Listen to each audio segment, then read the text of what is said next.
Data input দিতে আহামরি আমাদের বেশি সময় লাগবে না কিন্তু, হ্যাঁ। তো আমার যেহেতু একটা টাইপের 3 পাইল ক্যাপ ছিল, আমি এই জন্য একটা টাইপেরই আমি ইনপুট দিয়ে দিলাম, আর কোনো কিছু নাই আমাদের। আমি এখান থেকে শুধু অনলি ক্যালকুলেশন চাপ দিয়ে দিব। দেখেন অনলি ক্যালকুলেশন যখন চাপ দিয়ে দিচ্ছি অটোমেটিক কিন্তু এগুলো হাইড হয়ে গেল, শুধুমাত্র একটা ঘর আমি দেখতে পাচ্ছি। আমি চাইলে কিন্তু এই টোটাল রুতে আমি যদি চাপ দিয়ে দিই তাহলে আবার সম্পূর্ণ ঘর আমি আবার দেখতে পারবো। মানে এই ফাইলটা খুব স্মার্টভাবে কাজ করে আর কি, হ্যাঁ। তো যদিও আমাদের আসসালামু আলাইকুম, আমাদের বিল্ডিং এস্টিমেট এক্সেল ফাইলের ধারাবাহিক টিউটোরিয়াল আমরা শুরু করে দিলাম। প্রথমত এখানে সিকিউরিটি ওয়ার্নিং যে লেখাটা আছে এখান থেকে অপশন থেকে এটা ইনেবল দিস কন্টেন্ট করে ওকে দিয়ে দিব। ফাইলটা আমাদের ইনেবল কন্টেন্ট মাইক্রো ইনেবল হয়ে গেল। এরপরে এখন আমরা যখন এস্টিমেট করতে চাচ্ছি, আমরা কোন এককে এস্টিমেটটা করব এটা আমাদের প্রথমে ড্রয়িং দেখে দেখতে হবে যে কোন একক আর কি। আমাদের ড্রয়িং যদি ইঞ্চি ফিট হয় তাহলে আমরা এটার উপর ক্লিক করে একটা ক্লিক করব, তাহলে এখানে নিচে এই যে ইঞ্চি ফিটের ড্রয়িংটা শো করবে। এরপর আমাদের ড্রয়িংটা যদি মিটার মিলিমিটার হয় তাহলে এখান থেকে চাপ দিয়ে আমরা মিটার মিলিমিটারটা আমরা ওকে করবো আর কি। তো আমাদের এ পর্যন্ত আমরা এখানে দেখেন আমি ইঞ্চি ফিট এবং মিটার মিলিমিটারের উপর আমি যখন ক্লিক উঠিয়ে দিলাম তখন কিন্তু নিচে শুধু হোম পেজ, আর কোনো কিছুই লেখা নাই। আচ্ছা, এখন আমি ইঞ্চি ফিটের উপর ক্লিক করলাম, আমি ইঞ্চি ফিটে এখানে গেলাম, আমি precast pile, casting situ pile, rectangular pile cap, trapezoidal pile cap এই পর্যন্ত আমরা ভিডিও আমাদের ইউটিউব চ্যানেলে আপলোড করছি। আমরা আজকে 3 পাইল ক্যাপের এস্টিমেটটা করব। আমি এখানে ক্লিক উঠিয়ে দিয়ে আবার একটা ক্লিক দিলাম, তারপরে আমি এখানে গেলাম। এখন আমাদের আগে থেকে কিছু ডাটা দেওয়া ছিল, আমি এগুলোকে ডিলিট করে দিচ্ছি। প্রথমত এখানে কোনো কিছুই নাই আমাদের, আমরা জাস্ট ড্রয়িং থেকে ডাটা ইনপুট দেবো। আমাদের 3 পাইল ক্যাপ এটার, হ্যাঁ আমরা ট্রাপিজয়েডাল শেপ করছি। আমরা কোন পাইল ক্যাপ বলতেছি? এই পাইল ক্যাপটা। ট্রাপিজয়েডাল শেপ পাইল ক্যাপে এইটা একটু সোজা থাকে, এটা একটু বাঁকা আর কি। আমরা এই পাইল ক্যাপের এস্টিমেটটা করবো আর কি। তো নিচে একটু দেখি, তো এটা আমরা জাস্ট ড্রয়িং থেকে ডাটা ইনপুট দিব। তো এই ধরনের পাইল আমাদের কয়টা আছে এই ড্রয়িং আমরা যদি একটু দেখি, এখানে আমাদের 9টার মতো এই এই 3 পাইল ক্যাপটা আছে 9টার মতো আর কি, হ্যাঁ। তাহলে এখানে আমরা নোসের ঘরে দিব 9।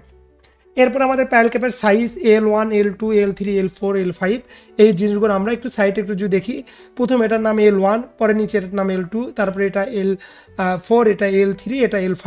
তাহলে আমরা শুরু করি। প্রথমত আমরা L1, তাহলে আমরা যদি বলি L1 এটার মাপ হলো 1 ফিট 9 ইঞ্চি, তাহলে আমরা এটা বসে দিই, তাহলে এটা 1.75 ফিট। তারপরে L2 মাপটা কত? 6 ফিট 9, তাহলে এটা আমরা বসে দিব 6.75। তারপরে L3 মাপটা কত? L3 মাপটা আমাদের এখান থেকে এটুকু ছিল 1 ফিট 6 ইঞ্চি। আমরা একটু সাইডে তাও দেখতে পারি, হ্যাঁ এটা আমাদের 1 ফিট 6, তার মানে 1.5। L4টা কত? 5 ফিট 10 ইঞ্চি, তাহলে এটা বসে দিব 5.83। আর L5টা আমাদের কত? L5টা আমাদের এই দিকের মাপটা হবে। দেখেন আপনারা অটোক্যাডে একটু ভালো মতো দেখেন, এটা এই বরাবর মানে হরিজন্টাল লাইন বরাবর, মানে 10.5 ইঞ্চি আর কি। 10.5 ইঞ্চি মানে 0.88 আর কি, এটা আমরা বসে দিলাম ফিট। এরপরে ডেপথ কতটুকু, অর্থাৎ আমি যদি বলি যে ইজিএল থেকে কতটুকু নিচে এই পাইল ক্যাপটা হবে, অর্থাৎ এই ডেপটা কত, এই ডিটা আমাদের ড্রয়িংয়ে বলে দেওয়া থাকে, এই যেখানে বলে দেওয়া আছে ডিটা 5 ফিট, তাহলে এখানে ডি আমি বসে দিব 5 ফিট। এরপরে বলা আছে ইনসাইড দ্য পাইল ক্যাপ। তো ইনসাইড দ্য পাইল ক্যাপ অর্থাৎ এই পাইল ক্যাপের ভিতরে আমাদের কত ইঞ্চি ডার পাইল ক্যাপ আছে এবং কয়টা পাইল, সেটা যদি একটু আমরা দেখি, তাহলে আমরা দেখতে পাচ্ছি এখানে 3টা পাইল আছে। এবং এই পাইলগুলো আমি আগের ড্রয়িং যখন এস্টিমেট করছি তখন আমরা দেখছি 20 ইঞ্চির ডায়া, তাহলে আমি এখানে 20 ইঞ্চি দিব। আমাদের 3টা পাইল, কাট অফ লেভেলটা কত ছিল? 2.5 ফিট, এটা বসে দিব আমরা 2.5 ফিট। এরপরে বটম রেইনফোর্সমেন্ট, টপ রেইনফোর্সমেন্ট, তাহলে আমরা এটা ড্রয়িং দেখে আমরা ইনপুট দিব। অর্থাৎ আমাদের এই যে আমরা যখন পাইলটা দেখি তখন এ রড আর বি রড, বি রড এবং সি এবং ডি এইভাবে আমাদের বলে দেওয়া থাকে। যেরকম আমাদের এখানে এ এবং বি আমরা অ্যাজুম করলাম, বা আমাদের ড্রয়িং এখানে বলেই দেওয়া আছে যে আমাদের 20 মিলি রড আমাদের এবং 16 মিলি রড আমাদের হবে আর কি। তো আমাদের এ রডটা আমাদের 20 মিলি রড, বি রডটা আমাদের 20 মিলি রড, 4 ইঞ্চি পরপর। আমরা এর আগে আমরা দেখছি যে আমাদের 20 মিলি রড ছিল 4 ইঞ্চি পরপর, এবং শর্ট ডিরেকশনও 20 মিলি রড 4 ইঞ্চি পরপর। এরপরে টপ রেইনফোর্সমেন্ট মানে এই উপরের জালিটা, এই উপরেরটাও সেম সি এবং ডি দ্বারা প্রকাশ করা হয়েছে। সি রডটা এর আগে আমরা দেখছি 12 মিলি রড আমাদের 8 ইঞ্চি পরপর ছিল, 12 মিলি রড 8 ইঞ্চি পরপর আমরা বসে দিলাম। এরপরে কাস্টিং থিকনেস, অর্থাৎ এই পাইল ক্যাপটা কাস্টিং কতটুকু হবে, অর্থাৎ এই টি পরিমাণটা কত, এটাও আমাদের ড্রয়িংয়ে এই জায়গায় বলে দেওয়া থাকে যে আমরা কোন পাইল করতেছি সেটা টিটা কত। এটা আমাদের 30 ইঞ্চি দেওয়া ছিল আগে, আমরা দেখছি 30 ইঞ্চি আমরা এখানে বসে দেবো আর কি। এরপরে আমাদের বলতেছে এর নিচে স্যাম্পলিং আছে কি না, অর্থাৎ আমাদের এই পাইলের নিচে স্যাম্পলিং নাই, আমাদের এখানে সিসি আছে আর কি, মানে পলিথিন দেওয়ার পরে সিসি আছে আমাদের, তাহলে এটা নাই। ব্রিক ফ্লোর সোলিং এটাও আমাদের নাই, সিসি আছে 3 ইঞ্চি আমরা বসে দিব। এরপরে কিলের কভার 3 ইঞ্চি, এটা আমরা বসে দিব। আমাদের এই কিলের কভারটা ড্রয়িংয়ে বলে দেওয়া থাকে যে আমাদের কতটুকু এই কভারিংটা হবে, এই যে এখান থেকে এই কভারিংটা এটা বলে দেওয়া থাকে আর কি। হ্যাঁ, তারপরে আমাদের এই হুক কতটুকু হবে, অর্থাৎ আমাদের এই যে হুকটা অনেক সময় ড্রয়িংয়ে অল্টারনেটিভভাবেও বলে দেওয়া থাকে যে এই যে হুকটা কতটুকু হবে, এটা অল্টারনেটিভভাবে বলে দেওয়া থাকে। তো আমরা এখানে মানে কতটুকু ধরবো এটা আমাদের ড্রয়িংয়ে স্পষ্ট গাইডলাইন দেওয়া থাকবে। আমরা ধরলাম এখানে আমরা একটা হুকের মাপ ধরবো, তাহলে দুটা হুকের মাপ অটোমেটিক হয়ে যাবে। আমরা ধরলাম একটা হুক আমাদের এখানে, যদিও এটা এই হুকটা নির্ভর করে এই আরসি কাস্টিং থিকনেসের উপর, আমি ধরলাম আমাদের 24 ইঞ্চি হাইট আর কি এই হুকের। একটা হুকের সাইজ দেবো আর একটা অটোমেটিক হয়ে যাবে। এরপরে আমাদের হুকের সাইড বাইন্ডার, এটার জিনিসটাকে আমি দেখাচ্ছি। আচ্ছা দেখেন, হুকের সাইড বাইন্ডার যেটা আমরা এখানে বলতেছিলাম যে হুকের সাইড বাইন্ডারটা এখানে আমাদের কি হবে আর কি। আমাদের দেখেন পাইল ক্যাপে, বিশেষ করে পাইল ক্যাপের ক্ষেত্রে আমাদের এই যে হুকটা থাকে, এই হুকের দেখেন এই যে সাইড দিয়ে যে রডটা দেখি আমরা, এটা হলো হুকের সাইড বাইন্ডার। মানে এই সাইড বাইন্ডার আমাদের দিতে হয়, এবং এই বাইন্ডারটা কয়টা হবে সেটার সংখ্যা আমাদের এখানে বলে দিতে হবে। এখানে যদিও আমাদের এখানে বলে দেওয়া নাই, কিন্তু অনেক সময় ড্রয়িং এটা বলে দেওয়া থাকবে যে হুক আমাদের এই সাইড বাইন্ডারটা কয়টা আছে বা কয়টা দিতে হবে। তো আমাদের এখানে বলে দেওয়া নাই, তবুও আমরা এখানে ক্যালকুলেশনের জন্য এমনি ধরে নিচ্ছি আর কি, অ্যাজুম করে নিচ্ছি। এখানে যদি বলে দেওয়া নাই, আমাদের এখানে বলে দেওয়া থাকবে সাইটে। তো আমরা এখানে ধরলাম যে এই হুকের বাইন্ডার আমাদের হবে 10 মিলি রড, আমরা ধরে নিলাম। আমি একটু ছবিতে দেখি, এখানে ধরলাম 3টার মতো আছে আর কি, মানে আমাদের এটা কয় ইঞ্চি পরপর হবে এরকমও বলে দেওয়া থাকে। আমি ধরে নিলাম যে আমার 3টা আর কি, ধরে নিলাম। আর কোনো কিছু দরকার নেই এক্সট্রা রড, এখানে আমাদের এক্সট্রা কোনো রড নাই, যদি থাকে বসাবো, না থাকলে বসানোর দরকার নেই আমাদের। এখন এইটুকু জাস্ট আমি ড্রয়িং থেকে ডাটা ইনপুট দিলাম। এইটুকু ডাটা ইনপুট দিতে আহামরি আমাদের বেশি সময় লাগবে না কিন্তু। হ্যাঁ, তো আমার যেহেতু একটা টাইপের 3 পাইল ক্যাপ ছিল, আমি এই জন্য একটা টাইপেরই আমি ইনপুট দিয়ে দিলাম, আর কোনো কিছু নাই আমাদের। আমি এখান থেকে শুধু অনলি ক্যালকুলেশন চাপ দিয়ে দিব। দেখেন অনলি ক্যালকুলেশন যখন চাপ দিয়ে দিচ্ছি, অটোমেটিক কিন্তু এগুলো হাইড হয়ে গেল, শুধুমাত্র একটা ঘর আমি দেখতে পাচ্ছি। আমি চাইলে কিন্তু এই টোটাল রুতে আমি যদি চাপ দিয়ে দিই, তাহলে আবার সম্পূর্ণ ঘর আমি আবার দেখতে পারবো। মানে এই ফাইলটা খুব স্মার্টভাবে কাজ করা আর কি। তো যদিও আমাদের ফাইল না, আমি অনলি ক্যালকুলেশনে চাপ দিয়ে রাখলাম, শুধু একটা ঘরের মান দেখাচ্ছে, বাকিগুলোর সব অটোমেটিক হাইড হয়ে গেল আর কি। এখন আমি যদি সাইটে একটু দেখি যে আমার মাটি কতটুকু কাটতে হবে, সিসি কতটুকু লাগবে, পাইলের যে হেড ভাঙবো সেটা কতটুকু, লং ডিরেকশন রড কত, শর্ট ডিরেকশনে কত, টপ রেইনফোর্সমেন্ট কতটুকু লাগবে, মানে কোন ডিরেকশনে, মানে অ্যাকুরেটভাবে কোন ডিরেকশনে কত কেজি, এটা এখানে আমি কিন্তু স্পেসিফিকভাবে আমি এই জিনিসটা এখানে দেখতে পাচ্ছি আর কি, যে আমার কোনটা কতটুকু এখানে লাগবে আর কি। আচ্ছা, এরপরে আমরা যদি একটু দেখি, তো এখানে দেখেন যে সম্পূর্ণ রেজাল্ট কিন্তু আপনি দেখতে পাচ্ছেন এখানে। না, আর এখানে একটার জন্য আপনি যে 3 পাইল ক্যাপের এস্টিমেট করতেছেন, তার জন্য এখানে কতটুকু আপনার মাটি কাটতে হবে, তারপরে সিসি কতটুকু আপনার দিতে হবে, এরপরে আপনার হলো এখানে পাইল ক্যাপ যে আপনি ভাঙবেন সেটার জন্য কতটুকু ভাঙতে হবে, কত সেফটি ভাঙবেন, এগুলো কিন্তু সব এখানে দেখাচ্ছে আর কি। হ্যাঁ, মানে সব কিছু আর কি আপনি দেখতে পাচ্ছেন এখানে। এখানে এই যে সাদা ঘরগুলো না, আপনার জাস্ট আপনি ইউজার মানে আপনার কতটুকু কি লাগবে এটা দেখতে পারবেন। আপনি চাইলে এই যে P1 P2 P3 P4 P5 এগুলো চাপ দিয়ে আপনি প্রিন্ট করতে পারবেন। এখন এখানে যেরকম রেশিও দেওয়া আছে 1:1.5:3, আপনি চাইলে এগুলো চেঞ্জ করতে পারবেন। এরপরে আপনার সিসি রেশিও এটাও আপনি চাইলে চেঞ্জ করতে পারবেন আর কি। হ্যাঁ, তো আপনি জাস্ট এইটুকু ডাটা ইনপুট দিলে কিন্তু রেজাল্ট হয়ে গেল। দেখেন 916 সেফটি আপনার কিন্তু কংক্রিট লাগবে। আপনি চাইলে এটাকে অটোক্যাডে চেক করে দেখতে পারেন আসলে এটা আর কি। হ্যাঁ, 99% এটাই একুরেসি হয়ে যাবে আর কি। এরপরে আমরা এখানে দেখতে পাচ্ছি 3 পাইল ক্যাপের যে এস্টিমেট যেটা আর কি, মানে বর্তমান মার্কেট প্রাইস হিসেবে এটা কিভাবে হিসাবটা হচ্ছে আর কি, এটা যদি দেখি। প্রথমত এখানে বলা দেওয়া আছে আর্ট কাটিং, মাটি কাটা। আমাদের যেহেতু ম্যাটেরিয়াল হিসাব করব এটার দরকার নাই, আমি এটা ডিলেট দিয়ে দিলাম। স্যান্ড ফিলিং এটা না, এটা আমি ডিলেট দিয়ে দিলাম। এরপরে আমাদের সোলিং ফর ব্রিক এটাও নাই। এরপরে আমাদের রড আছে, রড আমি ধরলাম এখানে আমাদের 91 বা 92 হাজার টাকা টন, এখানে পার টন কত টাকা এখানে দিয়ে দিলাম। সিমেন্ট আমি ধরলাম 580 টাকা করে।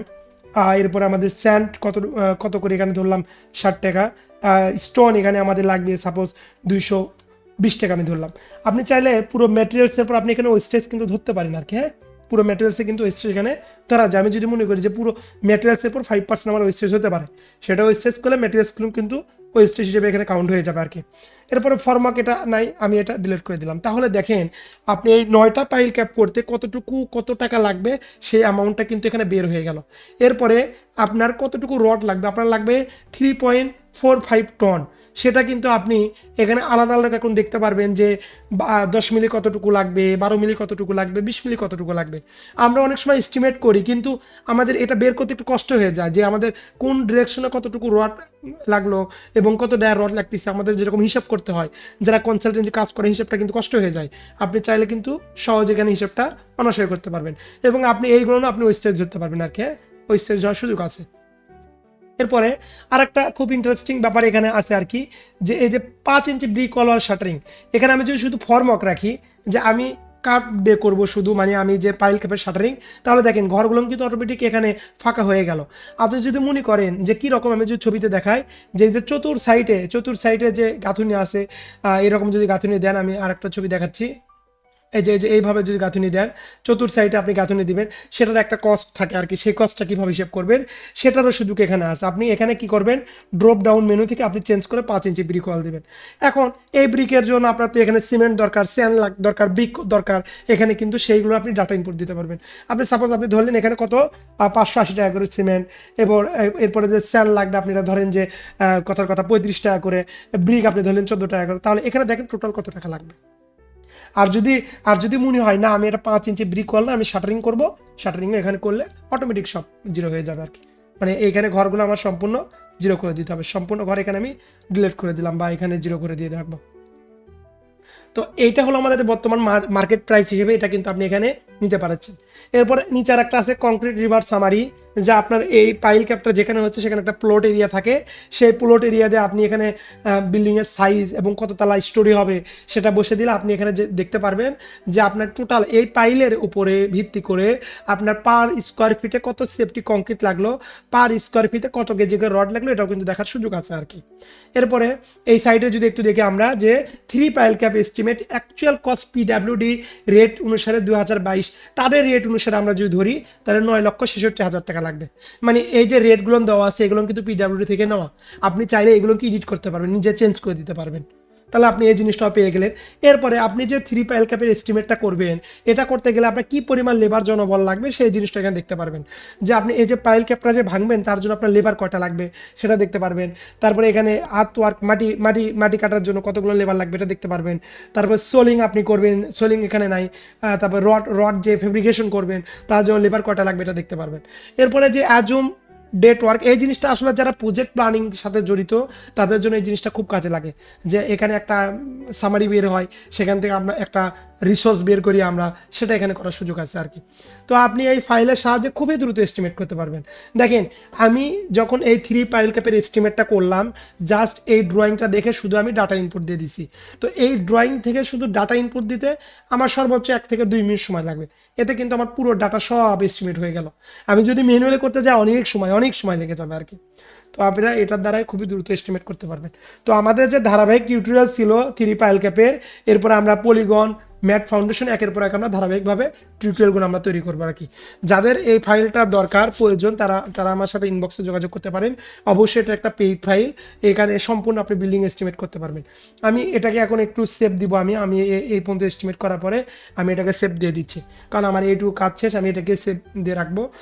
এরপরে আমি যখন আবার সামনে যখন আমি এস্টিমেটটা করব তখন যাতে আমি সহজে আমি বুঝতে পারি যে আমি সেভ যখন করছি সে সেভিংয়ের টাইমটা আমার কিন্তু এখানে শো থাকবে। দেখেন আমি যে সময় ভিডিও তৈরি করতেছি এবং কত তারিখে আমি করলাম সেটাই দিয়ে লাস্ট সেভ টাইম কিন্তু এখানে টাইম সহ এখানে থাকলো আর কি। হ্যাঁ, তো এই হলো ফাইলের সুবিধা আর কি। তো এটার দ্বারা আপনি সম্পূর্ণ বিল্ডিং এস্টিমেট সব করতে পারবেন আর কি। তো ঠিক আছে, ইনশাল্লাহ সবাই ভালো থাকেন, সুস্থ থাকেন, আমার জন্য দোয়া করবেন। আল্লাহ হাফিজ, আসসালামু আলাইকুম।